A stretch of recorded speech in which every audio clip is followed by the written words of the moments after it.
So మీరు చెప్పినట్లుగానే ఈ మధ్య కాలంలో ఆ! హై రైజ్ బిల్డింగ్స్ అనుకుంటే చాలా వినిపిస్తుంది సార్. యెస్ అండి. సో ఈ టైంలో ఆఫ్టర్ బడ్జెట్ కావచ్చు, బిఫోర్ అయినా సరే యెస్. వాటిలో ఇన్వెస్ట్ చేయడం మంచిదంటారా? ఒకవేళ ఇన్వెస్ట్ చేస్తే ఆ! ఎలాంటి ఏరియాలో ఇన్వెస్ట్ చేస్తే బావుంటది? సో హై రైజ్ అపార్ట్మెంట్స్‌లో ఇన్వెస్ట్ చేయడం మంచిది అని ఎవరు చెప్తారంటే, వాళ్ళు salary based employees, IT employees వీళ్ళకేంటంటే ఆ కమ్యూట్ దగ్గరగా ఉండాలి. అంటే ఓకే. వాళ్ళ ఆఫీస్ నుంచి వచ్చే దూరం అనేది ఎక్కువ అయ్యే కొద్దీ స్ట్రెస్ పెరుగుతది. హ్మ్. ఇప్పుడు మనము లాంగ్ డిస్టెన్స్‌లో ఉండి ఆఫీస్‌కెళ్తాం.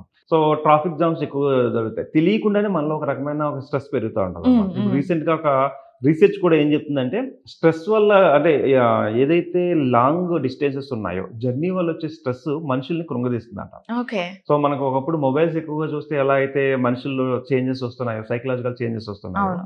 లాంగ్ జర్నీస్ వల్ల పడే స్ట్రెస్ ఏదైతే డ్రైవింగ్ హ్మ్. స్ట్రెస్ హ్మ్. బైకుల మీద రావడం గానీ, కార్ల మీద రావడం గానీ, చాలా స్లో మూవ్‌మెంట్ ఉంటుంది. సో, ఒక రకమైన చిరాకొస్తుంది. ఆఫీస్ టైం పెరిగిపోతూ ఉంటుంది. ఇలాంటివన్నీ కూడా మైండ్ మీద ఎఫెక్ట్ చూపిస్తున్నాయి.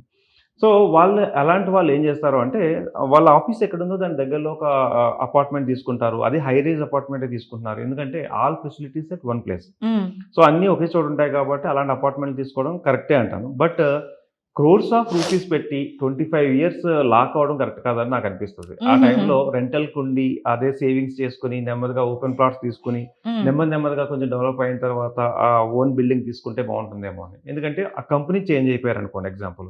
ఆ బిల్డింగ్ వేరే వాళ్ళకి రెంట్‌కి ఇవ్వాలి తప్ప వేరే అవును వాళ్ళు. సార్. అంటే ఆ సైడ్‌లో కంపెనీ ఉందని అనుకుంటారు. అవును. సో, లైఫ్ టైమ్ అంతా ఒకే కంపెనీలో ఉండలేం మనం. అవును సో, సార్. అలాంటప్పుడు కొంచెము వేరే కంపెనీ‌ని షిఫ్ట్ చేసినప్పుడు అది ఉపయోగపడకపోవచ్చు. హ్మ్. మనీ సఫిషియెంట్‌గా ఉంటే you can go for a flat అని చెప్తాను. హ్మ్. సఫిషియెంట్‌గా లేనప్పుడు అప్పు తీసుకొని don't go for the flat అని చెప్తాను. సో, హ్మ్. రెంటల్ తీసుకోవడము దగ్గరలో ఆఫీస్ దగ్గరలో ఉండడం చాలా ఇంపార్టెంట్ అండి. ఓకే.